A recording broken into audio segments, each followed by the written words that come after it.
Hello on YouTube. Hello on Twitch. Welcome to another episode of my Zelda Singularity Let's Play series. This is Northstar. Hope you're well, taking care of each other, and being kind to yourselves. For those new to my channel, welcome. Return viewers, welcome back. If you haven't before, whoa, why is the... I use dark mode. Why is it a...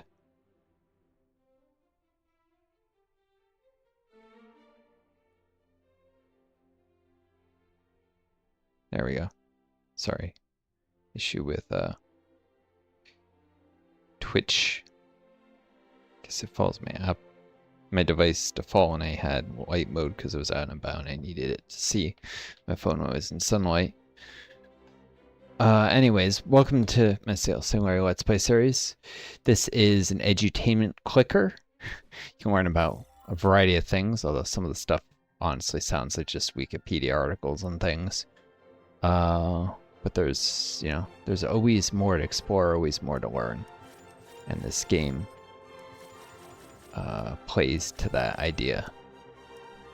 Alright, let's see. This is the music exploration I didn't even try for, and this is the stupid cryptids one. Should never manage to finish, so I don't get the badge, so I just don't care to ignore that one. It gives me less content to dig into, but have no fear. I have a book that I was reading while I was picking up a prescription. I had to wait for a bus, and Google was very wrong about the bus schedule, and I ended up waiting like an hour. It was just, good thing I brought a book with me to read. And read just a little bit of it to you guys at some point. I'm clicking things, waiting for them to accumulate. I always do these dwarf stars because occasionally you can get Darwinium from it. But I still need the dark matter for upgrades, so I'll do the 15-minute one. That'll make that different. That'll make a difference in how many red dwarf stars they do. I do white dwarf because they actually give cards for upgrades that are actually relevant in terms of output in that scenario.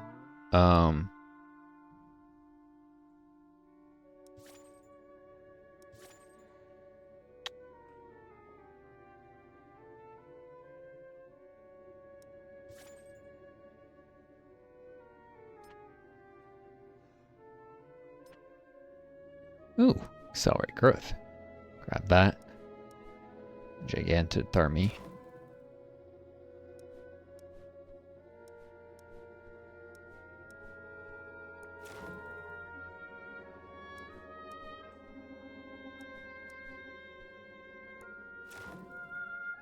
This will make a somewhat substantial boost here in the rate of fossil gain or whatever it is.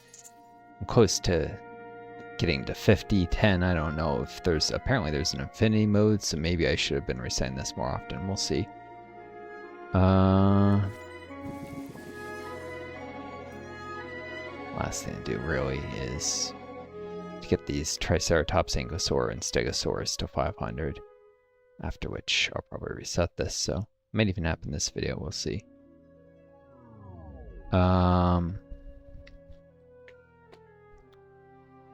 Dinosaurs aside, let's talk about the fossilized political system in the United States political system. Just gonna read through this. It's gonna have to be fair rapid fire. But this is from Michael Prenti's Democracy for the Few, yet again.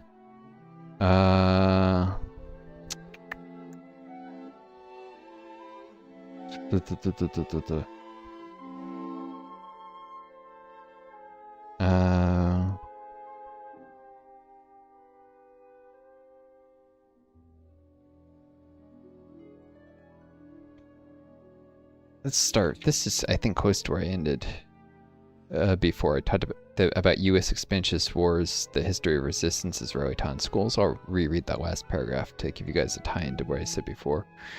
School texts at the elementary, high school, and even college levels seldom give more than passing mention to the history of labor struggle and the corporate exploitation of working people at home and abroad. I think I mentioned how I was lucky enough to have a history text, but they did do a little more. Almost nothing is said of the struggles of Native American Indians. Yep, indentured servants? Not much, yeah. Small farmers, actually, was a bit said about that in my history textbook. And Latino, Asian, and European immigrant labor. European, yes. Latino and Asian, almost nothing. Brief mention with the Transcontinental Railroad, that was it. The history, but I got a better history education than most Americans in high school. A lot of it's even more ideologically brainwashed than what I got. Anyways, the history of resistance to slavery, racism, and U.S. expansionist wars is largely untaught in U.S. schools at any level. Well, I did learn about Henry David Thoreau and his resistance to the Mexican-American War, but yes, that's largely true. And to the new stuff. For decades, teaching about the evils of communism has been required by law in many state education curricula. For instance, Florida, you know it's going to be Florida, the example given because they're the worst, has no, this is in 1993, so it's changed, but has no, in 1983, had no math, science, or language requirements for a high school diploma, but it did require every student to complete a 30-hour course called Americanism versus Communism. The Florida law dictates, no teacher or textual material assigned in this course shall present communism as preferable to the system of constitutional government and free enterprise competitive economy indigenous to the United States. Indigenous. You know what's indigenous? The communal living of the Native Americans. What's not indigenous? Capitalism. That is colonialist introduction, but Florida has a long history of historical revisionism. What's going on there now is worse, but historical revisionism in Florida has been going on since the 90s easily. And if you're from Florida, hopefully this will be, maybe I guess my teenagers from Florida, maybe this will be your first little hint that, hey, students, you're being taught lies and propaganda. Absolute fucking bullshit. Don't listen to a damn thing that the Florida schools teach you, because it is nothing but absolute misinformation. Anyways, schools are inundated with millions of dollars worth of printed materials, films, and tapes provided by the Pentagon and various corporations at no cost, to provide a glorified view of the military and to argue for tax subsidies to business and deregulation of industry, pro-business propaganda and nutrition, boosting commercial junk foods. Thankfully, there's been lashback and this is no longer a problem. But I do remember tail end of this when I was in high school and a little bit of nonsense of, oh, protein from like McDonald's hamburgers. This was already heavily out of favor. I remember seeing the tail end of this. So in the 90s, yes, junk food was pushed in high schools. Nuclear power in elementary schools and stuff. Pro-business propaganda and nutrition, nuclear power, environmental issues. And there's still nutrition. It's just a little more subtle now with the food pyramids and the way it's done. And the wonders of free enterprise are also widely distributed in schools and communities. Linda Rokowich, Education Infiltration, The Pentagon Targets High Schools, Progressive, March 1994, page 25 to 27. So this would be an updated citation since the original version of this book was 1993, but there were a couple revisions in this particular version. Is I think the 1996, the 6th edition of Democracy for the Few, which is, okay, 1995. So there's stuff as recent as 1985, but most of it was written based 1993 data. Colleges and graduate and professional schools offer a more sophisticated extension of the same orthodox socialization. Conservative think tanks and academic centers, which have just gotten worse, they pop up all throughout universities, have proliferated. They're always funded by billionaires, by the way, with conservative journals, conferences, and endowed chairs, all funded by tens of millions of dollars from corporations and right-wing foundations. Right-wing foundations in turn being funded by billionaires. Progressive faculty and even students, not so much even anymore, it's happened a lot with Palestine and protests against Israel, have been subjected to discriminatory treatment. Well, just protests against Israel's genocide. Have been subjected to discriminatory treatment because of their dissenting views and political activities, suffering negative evaluations and loss of scholarships, research grants, and jobs. Philip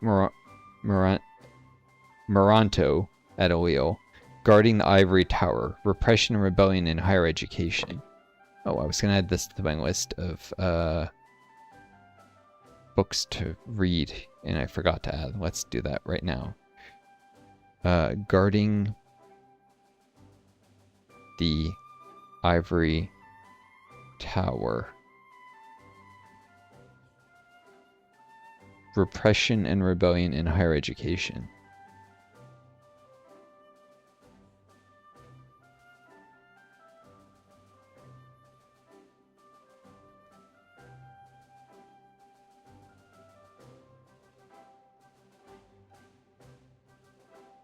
This is by Guarding the Ivory Tower. Repression and Rebellion in Higher Education is by Moranto and others. Et al. Means and others in Latin. It's an academic term. I've seen it so many times. I was a biologist before I got very sick.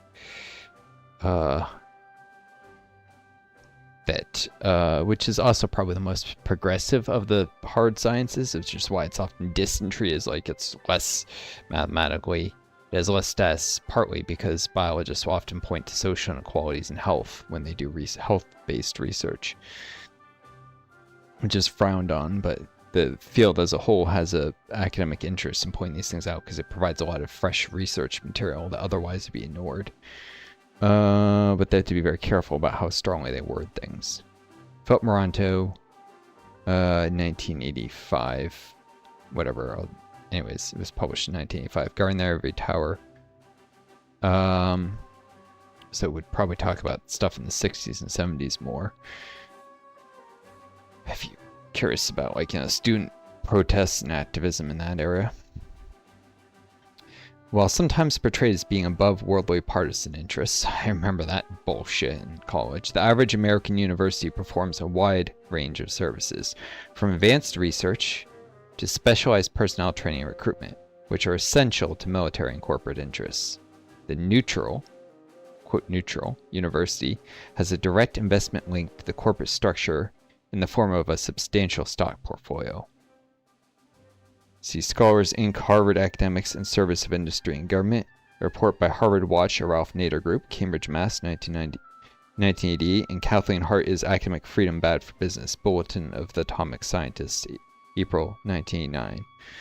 By the way, it's a lot harder to actually get sources that talk about these things nowadays, not because the case for any of this being correct has gotten weaker, but because of repression and censorship has gotten so bad, and billionaires have bought up a lot of journals and made them stop publishing stuff like this.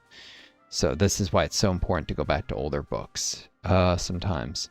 But the stock portfolios have been subject to a lot of protests with, trying to end the genocide in Gaza and the West Bank. People have protested investments in Israel. Before that, people used to protest stock investments in apartheid South Africa, which the U.S. was investing heavily in and supporting the apartheid regime. And only claimed at the very end, oh, we really didn't like them. No, actually, the U.S. government was secretly aiding the apartheid regime. They had to pretend they didn't like them in public, but in private, they gave a great deal of assistance in secret, classified stuff. That secrecy is often used to abuse democracy. Not so many things should be secret. Secrecy is used to do things that are not what the voters voted for, and politicians should have no right to do if they actually ran a constitutional republic that actually represented what the people voted for. But they don't. They represent the interests of the billionaires who donate to their campaigns. Socialization into the orthodox values of American culture is achieved not only by indoctrination, but also by economic sanctions designed to this is an academic use of the word sanctions. Parenti is an academic, meaning consequences, punishments, basically, designed to punish dissent and reward political conformity. This is true of the training and advancement of lawyers, doctors, definitely doctors, journalists, engineers, managers, bureaucrats, and teachers. To get along in one's career, one learns to go along with things as they are and avoid the spousal views that conflict with the dominant interests of one's profession, institution, and society. I had to actively seek out medical education type stuff that was against the mainstream, like a sociology class that was the socioeconomic side of healthcare and how it's often ignored and overshadowed. And I was trying to enter it into an MD. So I guess this isn't really medical, but like more pre-medical education. I would have entered into one. I had perfect straight A's and a special master's. I was going to go overseas. I wanted to go to Australia for medical school because of politics, and there's also less censorship in academia there. But not much less, but a little. And, you know, mostly though, because the US is not, I mean, Australia is not trained towards fascism quite as strongly as the US. So I wanted to get the heck out of the United States. I was going to try to go to medical school in Australia or Ireland, you know, because there's only like a couple med schools you can apply to. I was going to have to get my passport. I was going to do all these things. And then I got very, very sick and wasn't able to. Even though I had straight A's in my special master's and my clinical research program, and I was absolutely going to go and become a physician. I had the grades, I had the MCAT score. I was all set up, and then I even had a professor who said I was one of the smartest students he'd ever taught, who was also my academic advisor, but had been a professor. So I had the recommendations, clearly, if it come down to it. And yeah, I was going to be a physician, and then illness ruined my life. Doctors initially thought it was long COVID. I'm not convinced it's all long COVID. I think there's other aspects of the illness that may have been overshadowed or just attributed to generic hand wave. Oh, it's long COVID. That there are other things, you know, that long COVID distracted from, such as pulmonary hypertension, which can be caused by long COVID, but can also be caused by obstructive sleep apnea. It's untreated.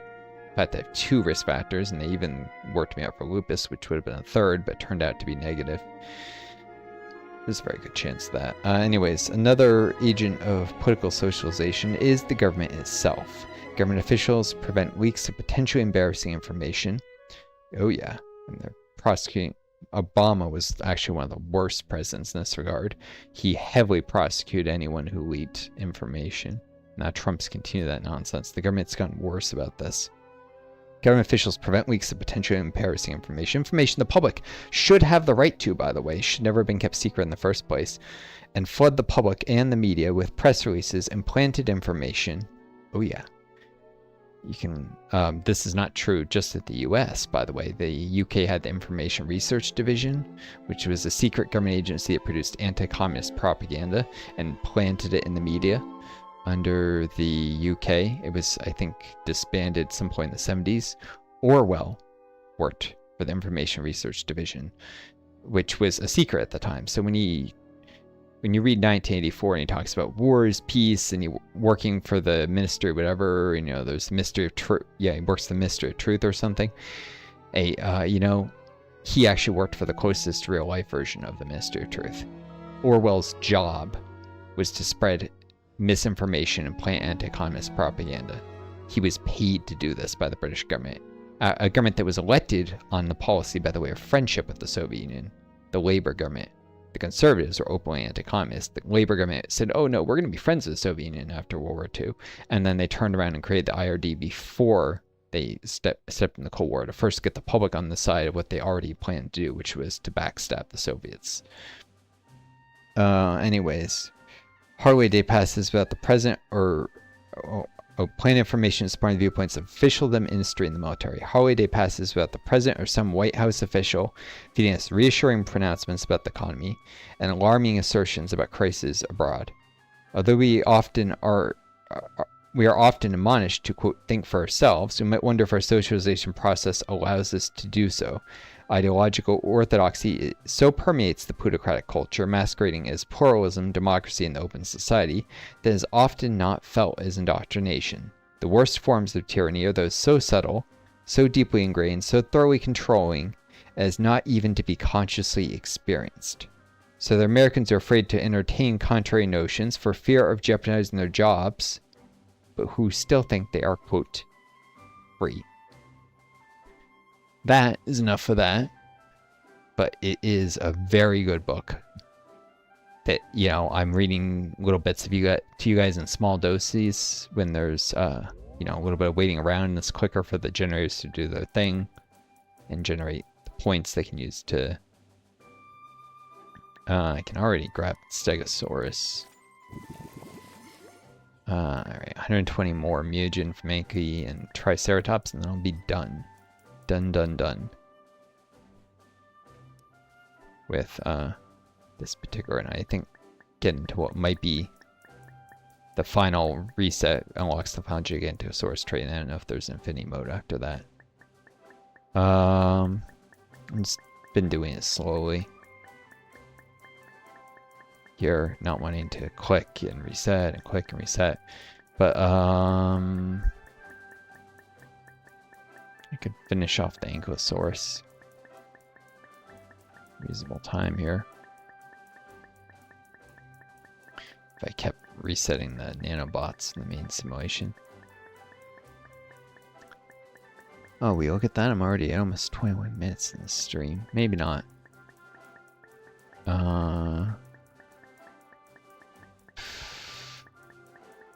Plus, I worry that I've lost a lot of viewers from reading that bit of book. So I'd rather show stuff later when more people are going to be watching. Didn't suffer through that and decide, oh, I'm not going to watch you, Northstar. Please don't be so stubborn or judgmental or whatever. I don't read stuff like that very often.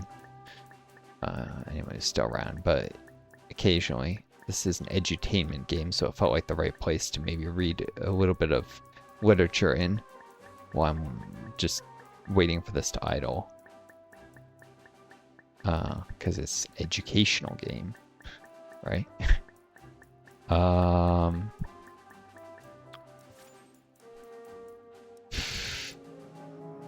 a few more generators in the primary sim. I don't think I'm anywhere near the family tail, although let's let the offline earnings from being the other scene. Yeah, nowhere close.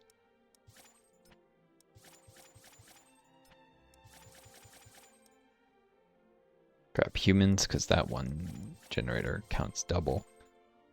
As does Singularity, because this game is called Singularity after all. Not surprising. Singularity is a double. It weighs, there's some capacitors that weigh only the amount of singularity or humans you have, and there are others that weigh all land animals or all sea animals or whatever. So, grab a few more humans. But when I say it weighs double, I don't mean it's weighed like one human is worth 2 of something. I mean it counts into 2 multipliers, so it's actually 1 human is like worth like 2.1 of something else. That said, a lot of the other things are cheaper, so I should grab them real quick here. Maybe some more tetrapods. Cetaceans. Bioforms. Monotremes. Peleus and Nate, the guy. Paleo nothing, eh? I don't know. It includes like emus and ostriches. By the way, if you've never tried it, I think I said this before, but ostrich meat is delicious. It is absolutely delicious. I've told family this, many people. Surprisingly, although a lot of my extended family are quite freaking wealthy and they could easily afford this.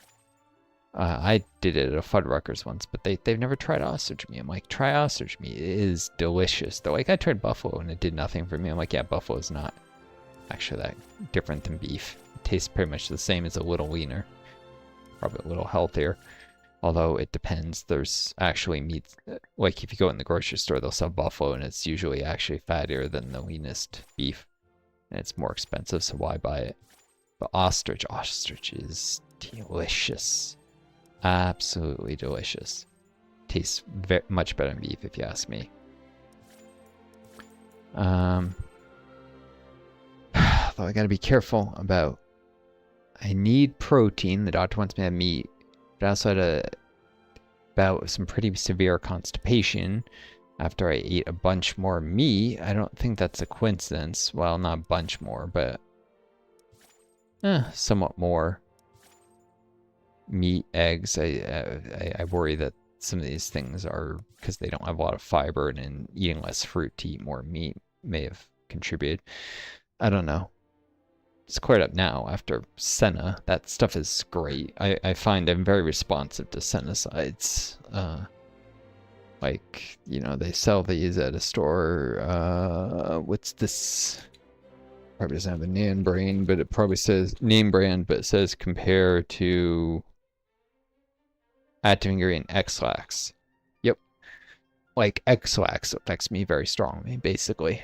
Or the generic version, which is what I bought. And it works great, even the generic. Took that, but it was not fun. I'm not going to talk about poo, though. That's not something I think you guys want to hear about. So, alright. Viewers, I hope you all enjoyed this video. Take care of each other. Be kind to yourselves. And may always find a guiding star lead you home. Tune next, I guess, if you watch us on Twitch, and there's like a worker I'm not aware of. Well, maybe I do some Hearthstone. I might be good enough to do some Kerbal Space Program today. That's maybe slightly iffy. And I also want to get back to the Elder Scrolls Morrowind and Wildermyth. I might do one of those or some real politics instead. Kerbal is pretty intense for me. It requires a lot of focus. Anyways, I wish you all the best. Take care of each other. Be kind to yourselves. May you always find a guiding star lead you home. I do. And best luck to you all.